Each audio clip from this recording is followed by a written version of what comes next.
Welcome to the channel. And the other day I got something in the mail that I've been waiting for, and I'm pretty excited because I'm hoping that it is going to be my next comms pack or my next communications pack. And what it is the Eberlestock Romad pack. So I'm going to go ahead and unpack it, and we're going to see this together. The tape is still intact. I have not even looked at it yet. So this is going to be my first impressions, and we'll get to go over it together.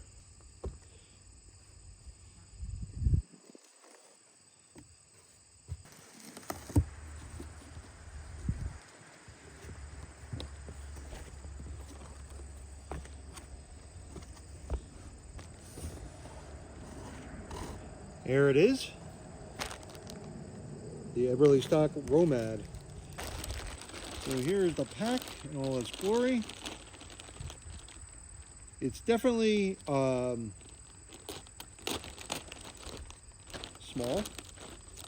So here it is, the Eberlestock Romad pack, and they conveniently have tags on it to tell you the specs, which I'll give you right now. It's 18.5 inches high by 10.5 inches wide and 7 3/4 inches deep. Weighs 3 pounds 1 ounce, a capacity of 1,526 cubic inches, and it's 500 denier nylon. So those are the specs. This is all brand new to me, so I'm going to just go over it as I see it. All right, so here's the shoulder straps. And as you can see, you got some slots in here, laser cut slots. You can, looks like you can run cabling or hydration hoses down underneath that. Here you have the chest strap. You could move that down or up. You can see there's slots. The back here is a mesh. Keep your back cool. I'm going to go ahead and take that off. Looks like most of the back is covered in this mesh.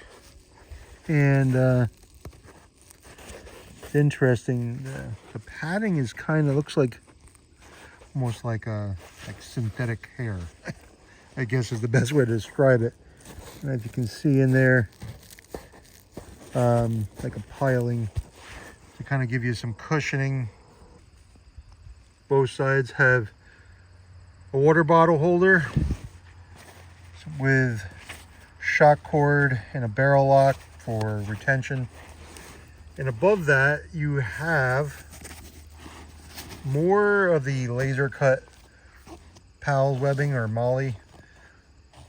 So you had a mast, like a carbon fiber mast you wanted to transport with this, you could put the end of the mast here in the water bottle pouch and maybe run through some shock cord through the molly, the PALS webbing, and then you would have a very secure place to put it. So let's take some video of the front of the pack.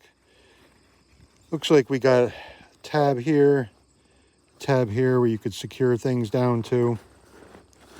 Up here you have the Eberlestock name, a pocket, and there is no internal organization in this pocket. It's just an empty pocket. Here you have a field of hook and loop if you wanted to put patches or something on there.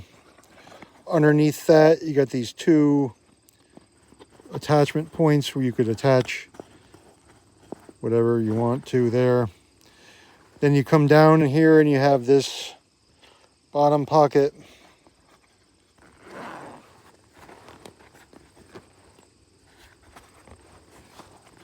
And bottom pocket's pretty empty, except you do have another little divider in here.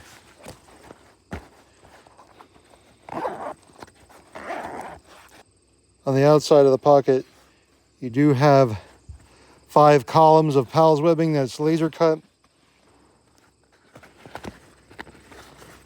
Underneath, on the bottom, you have a row of PALS webbing and another row of PALS webbing for attaching things to the bottom. You also have attachment point there, an attachment point here, and even this little one here, another little one there.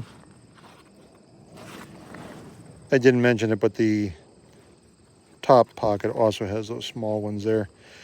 Lots of great places to attach things. So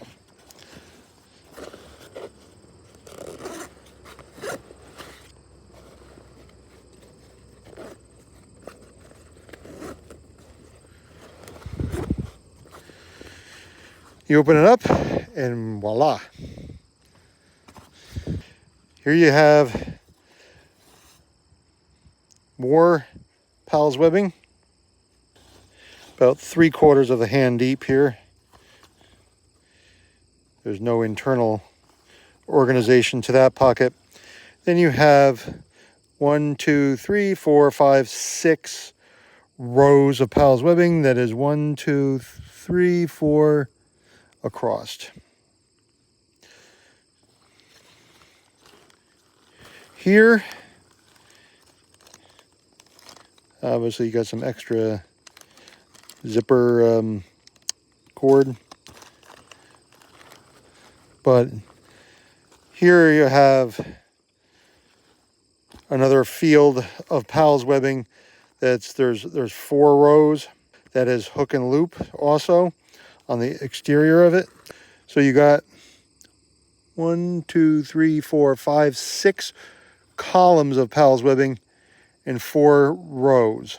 So you could mount your radio pouch right here. So you just boom, unzip, and there it is. You got this little pocket underneath for putting whatever you want.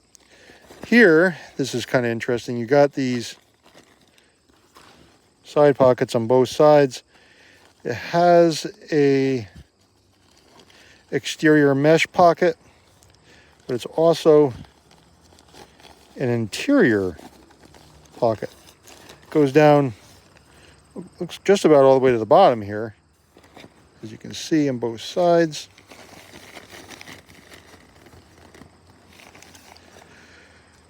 Now this pocket and this pocket also are near, if you can see it, there's a port right here that goes to the outside. So if you had some kind of vertical whip that was too long, but you wanted to carry it in the interior, you could probably put it here and run it out this way. Although I don't know, this 500 denier nylon is, I don't know how forgiving that would be for running out a vertical whip. I think you might be able to do it. I'll give it a try, but a lot of the military packs, this one's not military obviously, but a lot of the military packs, you have that Velcro over it and it's kind of just a cut slot. So this is a little less forgiving, I think. Let's take a look at the top. You have these 2 zippers here. Go in there. You could look right in there and change your radio settings if you had to. Of course, you got another row of PALS webbing. This is interesting because you got 4 zippers. These are YKK zippers. We have 4, so you can, say you run a cable out here, then kind of keep it zipped up right up to the edge of the cable. Same thing on this side. So that'll keep some of that dirt and dust and stuff out. And then here Here you have a pocket for your hydration bladder, little buckle and strap here to hang it from. It's pretty wide. It's basically as wide as the pack is in there, but the entrance is kind of narrow. So if you were hoping to store a bigger laptop or tablet in here, that's really not going to work. I think it's just too narrow to get in there. There's a grab handle at the top.